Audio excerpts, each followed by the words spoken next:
The year is 1900. In the quiet, ordered world of the Sixth Circuit Court of Appeals, Judge William Howard Taft presides, a man perfectly at home amidst the leather-bound volumes and the precise logic of the law. And his path seems clear, a straight and steady ascent toward the one position he has coveted his entire life, a seat on the Supreme Court of the United States. Then comes the summons from President William McKinley. The offer that awaits him in Washington is not the black robe of a justice, but a monumental, almost unthinkable task. He is asked to become the chief civil administrator of the Philippine Islands, a territory thousands of miles away, recently acquired and still reeling from conflict. Taft is, by his own admission, disappointed. His life is the courtroom, his ambition the bench. He has no desire to be a colonial governor, to untangle the complexities of a nation he does not know. The offer represents a profound and unwelcome fork in the road. Continue on the clear, comfortable path toward his lifelong dream, or accept a duty that will plunge him into a world of chaos and uncertainty. To soften the blow, McKinley makes a promise. Accept this difficult post, and a future appointment to the Supreme Court will be his. The choice weighs on him, a burden defined not just by personal ambition, but by the immense weight of his own legacy. To understand the gravity of this decision, one must look to its origins in Cincinnati, Ohio. William Howard Taft was born into a dynasty of law and public service on September 15, 1857. His father, Alphonso Taft, was a distinguished judge who had served as both U.S. Attorney General and Secretary of War under President Ulysses Grant. The Taft name was a pillar of the Ohio Republican establishment, synonymous with jurisprudence and civic duty. From his earliest days, a path was laid for William.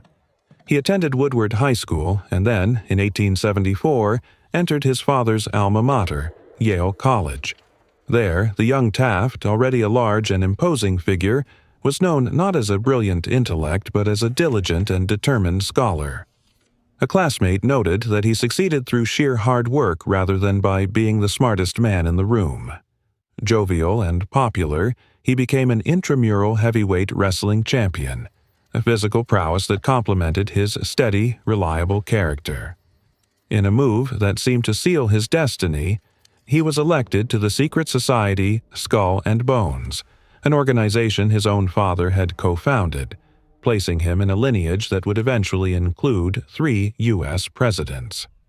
In 1878, he graduated second in his class of 121, a testament to his methodical and relentless work ethic. His course was set. He returned to his hometown and enrolled in the Cincinnati Law School, but his education extended beyond the classroom. He took a job with the Cincinnati Commercial newspaper, where he was assigned to cover the local courts. This practical experience, combined with reading law in his father's office, gave him a granular understanding of legal procedure that his formal studies could not provide. The paper's editor, Murat Halstead, was so impressed that he offered Taft a permanent position at an increased salary if he would give up the law. Taft declined without hesitation. His identity was fixed. He was a man of the law. After being admitted to the Ohio bar in 1880, his ascent was swift and seemingly preordained. He served as an assistant prosecutor for Hamilton County, then as a collector of internal revenue, a post he resigned when asked to dismiss competent employees for purely political reasons, an early sign of his principled, nonpartisan nature. In 1887, at the age of just 29, he was appointed to fill a vacancy on the Superior Court of Cincinnati. A year later, he faced the voters for the first time in his life and won a full 5-year term. It was on this bench that he authored an opinion in the case of Moores and Core v. Bricklayers, Union No. 1, ruling that a secondary boycott was illegal. The decision, while establishing his reputation as a meticulous jurist, would be used as a political weapon against him years later. His trajectory continued upward. In 1890, President Benjamin Harrison appointed the 32-year-old Taft as U.S. Solicitor General. In this role, he argued 18 cases before the Supreme Court, winning 15 and solidifying his reputation within the highest legal circles in the nation. This led to his appointment to the Sixth Circuit Court of Appeals, a prestigious post that seemed the final, perfect stepping stone to his ultimate goal. But another powerful force was shaping his life, one with ambitions for him that extended far beyond the judiciary. He had met Helen Nellie Herron in 1880, and after a persistent courtship, they were married in 1886. Nellie was intelligent, ambitious, and possessed a keen political mind. While Taft dreamed of the quiet, scholarly life of a Supreme Court justice, Nellie envisioned a grander stage for her husband. She pushed him, much as his parents had, offering frank and often sharp critiques of his career choices. When his appointment as Solicitor General required a move to Washington, D.C., Taft saw it as a professional duty. Nellie saw it as an opportunity, and she was delighted by the move. This dynamic introduced the central tension of Taft's life, the quiet pull of his own desires against the powerful push of external expectations. It was this very tension that made President McKinley's offer so agonizing. It was a call to duty that directly contradicted his life's ambition, a summons to a political world he instinctively distrusted, championed by the very people who believed most in his greatness.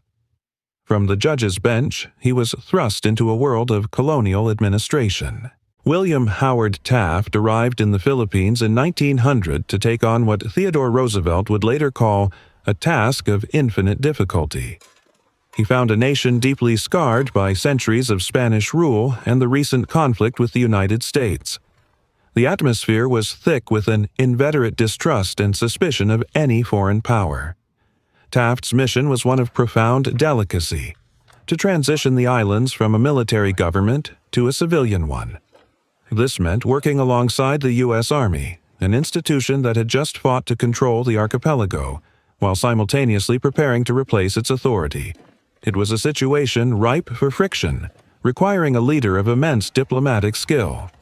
Upon taking charge, Taft immediately abandoned the brutal and bloody tactics the military had employed to suppress the ongoing nationalist rebellion. His approach was not one of conquest, but of construction. His administration, he declared, would be designed primarily for the benefit of the islanders themselves, a philosophy that he believed would, in turn, best serve the interests of the American Republic. He was there not to rule, but to build. And build he did. Under Taft's leadership as the head of the Philippine Commission, and then as the first civilian governor-general, the islands underwent a remarkable transformation. His administration launched a massive public works program, constructing roads, schools, hospitals, and harbors that formed the backbone of a modern infrastructure. He reformed the Spanish tax code, which had heavily favored the wealthy, and established a professional civil service based on merit. Recognizing that education was the key to self-sufficiency, his commission built schools throughout the islands. He implemented public health campaigns to improve nutrition and reduce infant mortality rates. While Taft personally believed that the Filipinos were not yet ready for complete self-rule, he was committed to preparing them for it. He gave the people limited but meaningful participation in their government, creating a framework for a future independent state. His genuine sympathy for the Filipino people and his tireless work on their behalf earned him their respect and affection. He became so popular that when President Roosevelt later recalled him to Washington, many Filipinos protested his departure. He had become more than a governor. He had become a trusted guardian. It was this deep sense of responsibility that led him to twice turn down offers from Roosevelt for a Supreme Court appointment, feeling he could not abandon the work he had started. The most complex and politically explosive challenge of his tenure was the crisis of the Friar Lands. This issue was a primary grievance that had fueled the Filipino rebellion against Spain and threatened to destabilize the new American administration. For centuries, religious orders had acquired vast estates, eventually controlling over 400,000 acres of the most fertile farmland in the archipelago. Filipino farmers who had worked this land for generations were treated as tenants and charged excessive rents, breeding deep resentment. The situation placed the United States in an impossible position. The 1898 Treaty of Paris, which ended the Spanish-American War, legally obligated the U.S. to respect existing property rights. President Roosevelt could not simply confiscate the land. However, he also refused to use the U.S. Army to force the Filipino farmers to accept the deeply unpopular friars back as their landlords. The entire project of pacification and civil government hinged on resolving this single, intractable problem. On May 9, 1902, Roosevelt and his Secretary of War, Elihu Root, devised an audacious and unprecedented solution. They dispatched Taft on a mission to Rome to negotiate directly with the Vatican for the purchase of the lands. This was a diplomatic maneuver of the highest order, conducted in a legal and political gray area.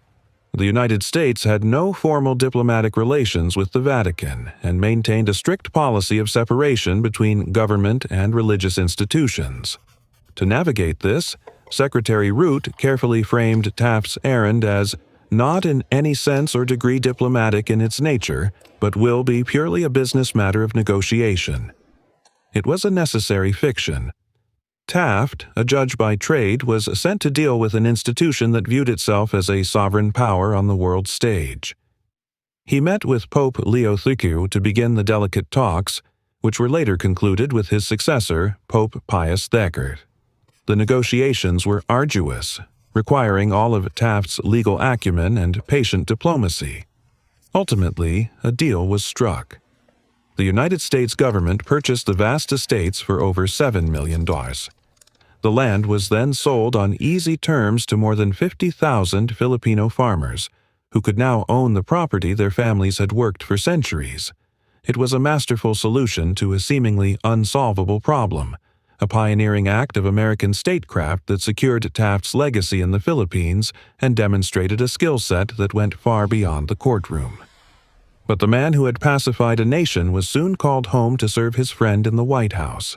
In 1904, President Theodore Roosevelt recalled William Howard Taft from the Philippines, appointing him the 42nd U.S. Secretary of War. This brought together two men who shared not just a political alliance, but a deep and genuine friendship. Roosevelt, a man of boundless energy and sharp edges, was captivated by Taft's steady, amiable nature. "One loves him at first sight," Roosevelt once remarked. For his part, the more reserved Taft described their bond as one of close and sweet intimacy. In Washington, Taft quickly became Roosevelt's most trusted cabinet member, his indispensable administrator and global troubleshooter. The position of Secretary of War at the time was far broader than its title suggested, and Roosevelt deployed Taft to handle the administration's most critical and sensitive tasks. He was sent to oversee the monumental early construction of the Panama Canal, a project of immense strategic importance. He undertook a delicate diplomatic mission to Tokyo to manage relations with a rising Japan. And in 1906, when Cuba was racked by internal strife, it was Taft who was sent to serve as the provisional governor, successfully stabilizing the country and preventing a wider conflict. He was Roosevelt's right hand, the calm, competent executor of the president's bold vision. By 1907, Roosevelt, who had famously promised not to seek what would have been a third term, had made his decision. He had mentored and groomed his Secretary of War for the presidency, and now he would anoint him as his successor. The 1908 Republican National Convention in Chicago became the stage for this transfer of power. Despite Roosevelt's immense popularity, which erupted in a wild 49-minute spontaneous demonstration for him on the convention floor, the longest in the history of American political conventions, the party machinery held firm to the president's wishes. On the first ballot, William Howard Taft was nominated as the Republican candidate for President of the United States. The public perception was clear and unambiguous. Taft was Roosevelt's man, his chosen heir, who would carry forward the progressive policies of the Square Deal. The weight of his friend's legacy was now fully upon his shoulders, a mantle he accepted more out of loyalty than personal ambition. The presidential campaign of 1908 pitted Taft against a formidable and familiar opponent, the populist orator William Jennings Bryan, who was making his third and final run for the presidency as the Democratic nominee. The contest, however, was largely defined by the towering figure of the incumbent president. Taft's campaign was powered by Roosevelt's immense popularity and his enthusiastic endorsement. Roosevelt was the star campaigner, giving speeches and offering advice, while Taft, the more reserved candidate, followed his lead. The press and the public saw Taft as a proxy for the man they admired. One popular joke among columnists was that the acronym TAFT stood for Take Advice from Theodore. Despite this shadow, Taft proved to be an effective campaigner in his own right, presenting a reassuring and competent alternative to Bryan's fiery rhetoric. On November 3, 1908, the nation delivered a decisive verdict. Taft won a commanding victory, securing 321 electoral votes to Bryan's 162. He captured 51.6% of the popular vote, giving the Republicans their fourth consecutive presidential win. He was set to enter the White House with what appeared to be a powerful mandate, but it was a mandate inextricably linked to the man he was succeeding. As Taft prepared to take the oath of office, the expectations of the nation were divided but clear.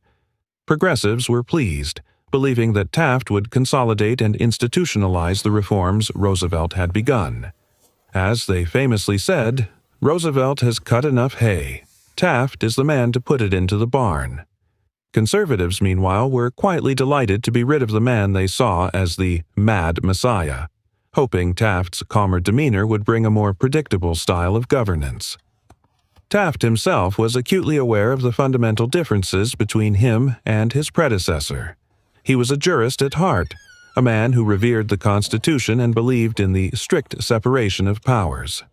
Unlike Roosevelt, Taft did not believe in the stretching of presidential authority to achieve a desired end.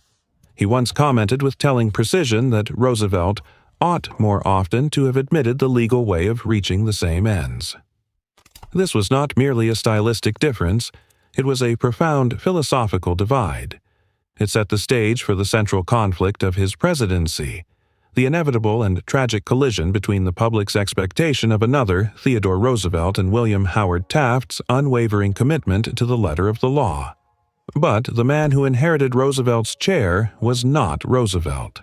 William Howard Taft entered the White House with a promise to continue the progressive agenda of his predecessor, and on one key front, he dramatically exceeded expectations.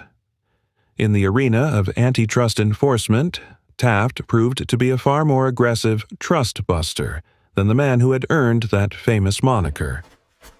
In just 4 years, Taft's administration initiated an astonishing 99 antitrust suits against monopolistic corporations. This was more than double the 44 suits launched during Roosevelt's 7.5 years in office.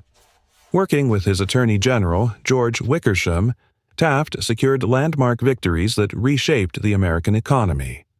His administration successfully prosecuted and broke up John D. Rockefeller's Standard Oil Company and the powerful American Tobacco Company, 2 cases that had actually been started under Roosevelt. He also won a major lawsuit against the American Sugar Refining Company to dismantle the Sugar Trust that had been rigging prices for years. These were monumental achievements for the progressive movement. Furthermore, Taft championed other key reforms. He supported the 16th Amendment to the Constitution, which authorized a federal income tax, and on his very last day in office, March 4, 1913, he signed the act creating the Department of Labor, giving working people a voice in the cabinet for the first time. By any objective measure, his administration was a period of significant progressive accomplishment. However, Taft's presidency would not be defined by these successes, but by 2 critical political blunders that alienated the progressive wing of his party and shattered his relationship with Theodore Roosevelt. The first misstep was the battle over tariff reform. Fulfilling a campaign promise, Taft called a special session of Congress with the goal of lowering the high protective tariffs that progressives believed sheltered monopolies from competition. But Taft, a man who believed deeply in legislative prerogative, was outmaneuvered by the conservative Old Guard of the Republican Party. Senator Nelson Aldrich of Rhode Island and Representative Sereno Payne of New York, representing powerful industrial interests, crafted the Payne-Aldrich Tariff Act. The final bill made only modest reductions and, on some items like iron ore and coal, actually raised rates. Progressives were outraged and urged a presidential veto. Taft had even threatened one himself during the debates. But in the end, seeking party unity and respecting the will of the congressional leadership, he signed the bill into law. He then compounded the political damage immeasurably. During a speaking tour in the fall of 1909, he stopped in Winona, Minnesota, and in a now infamous speech defended the legislation, calling it the best tariff bill the Republican Party ever passed. To progressives, this was an act of betrayal, proof that Taft had sided with big business against the interests of the people. The second and ultimately more destructive crisis was the Bollinger-Pinchot affair. This was a bitter dispute over conservation policy that escalated into a public war for the soul of the Republican Party. Taft had appointed Richard Ballinger, a corporate lawyer from Seattle, as his Secretary of the Interior. Ballinger held a more conservative view on conservation than his predecessors and restored some public lands for private commercial use, including valuable coal fields in Alaska that had been protected under the Roosevelt administration. This action enraged Gifford Pinchot, the fiery and influential chief of the U.S. Forest Service. Pinchot was a leading figure in the conservation movement and, more importantly, a close personal friend of Theodore Roosevelt. He saw Bollinger's actions as a direct assault on Roosevelt's legacy. Taking his case to the press, Pinchot publicly accused Ballinger of siding with corporate interests and betraying the public trust. The public attack on a fellow cabinet official left Taft with no choice. Viewing Pinchot's actions as a clear act of insubordination that violated the chain of command, Taft fired him. The public outcry was deafening. Pinchot was hailed as a martyr for the cause of conservation, and Taft was cast as an enemy of the environment.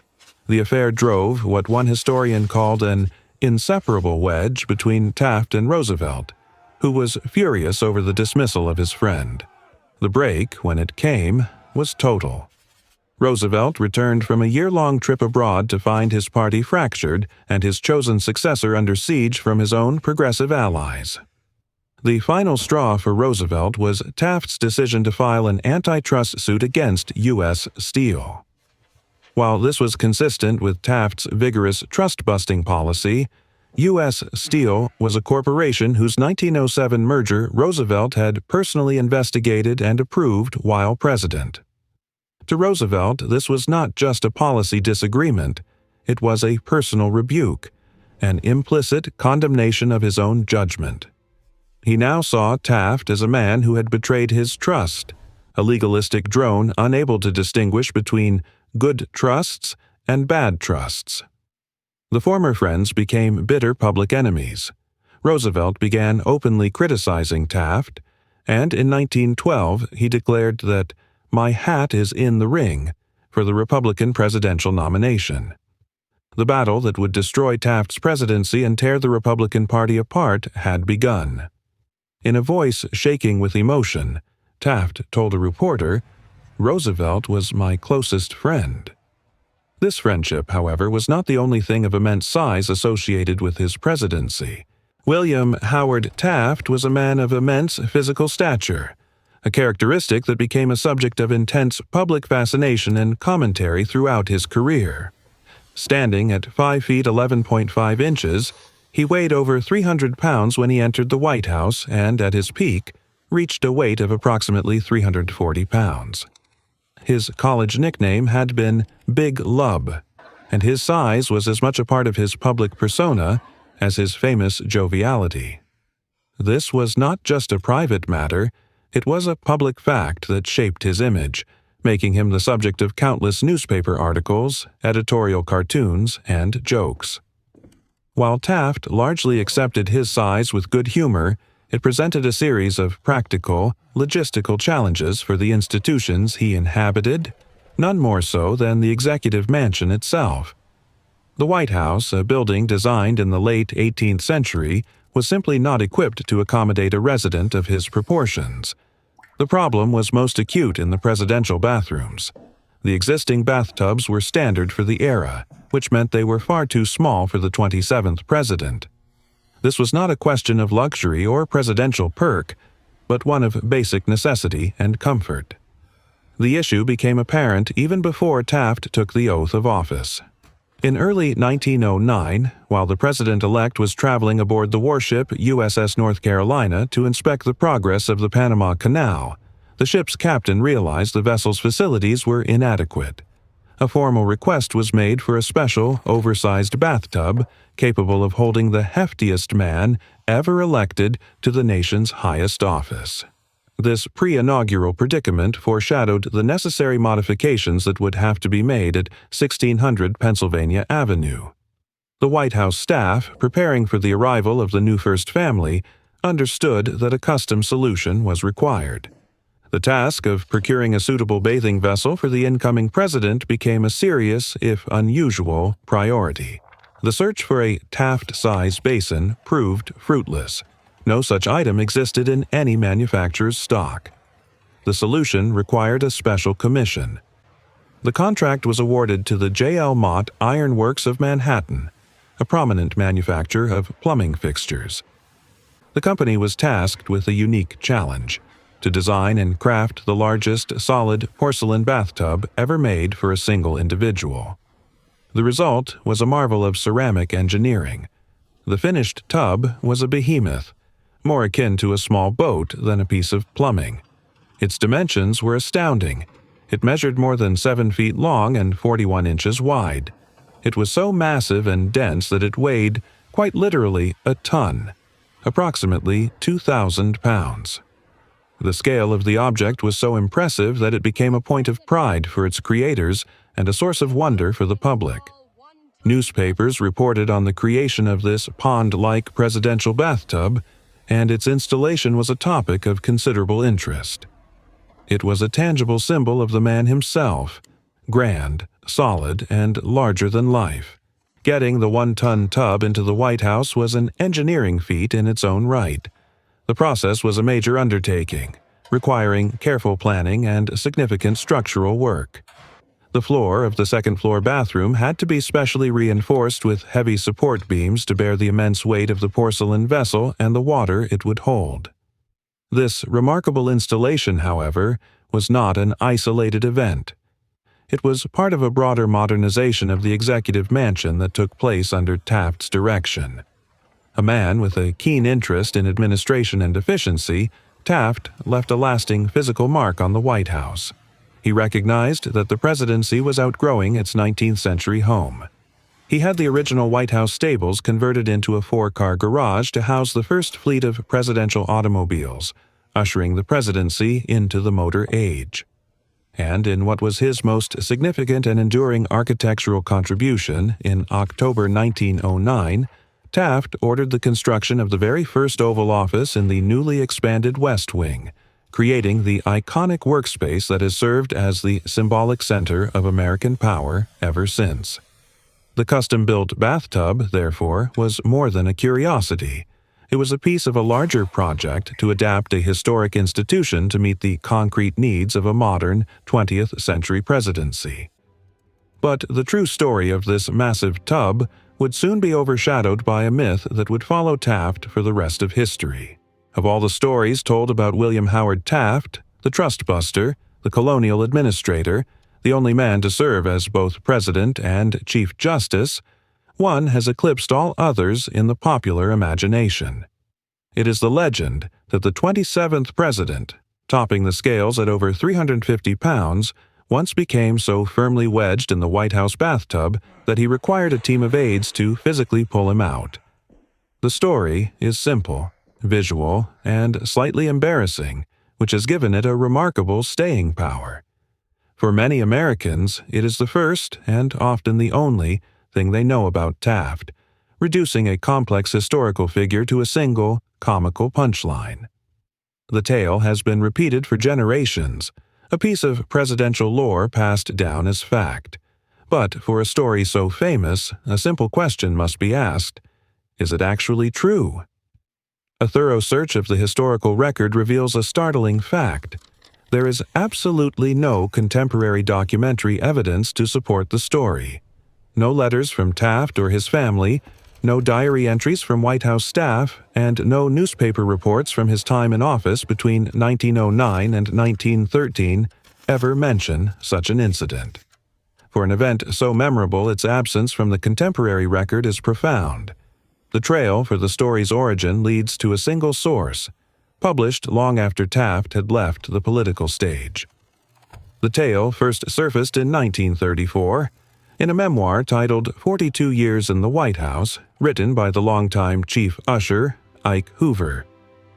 The book appeared 4 years after Taft's death and more than 2 decades after his presidency had ended. In his account, Hoover claimed that a larger tub was needed for Taft because the president would get stuck in the old, smaller one and had to be helped out each time. This belated, second-hand account is the sole foundation upon which the entire legend is built. The evidence against the story, however, is not merely an absence of proof. There is concrete, physical evidence that makes the popular version of the myth a near impossibility. The most definitive piece of this evidence is a photograph, published in the February 1909 issue of the trade journal Engineering Review. The photograph was taken to showcase the magnificent, custom-built porcelain tub that the J.L. Mott Company had crafted for the president. It depicts a remarkable scene.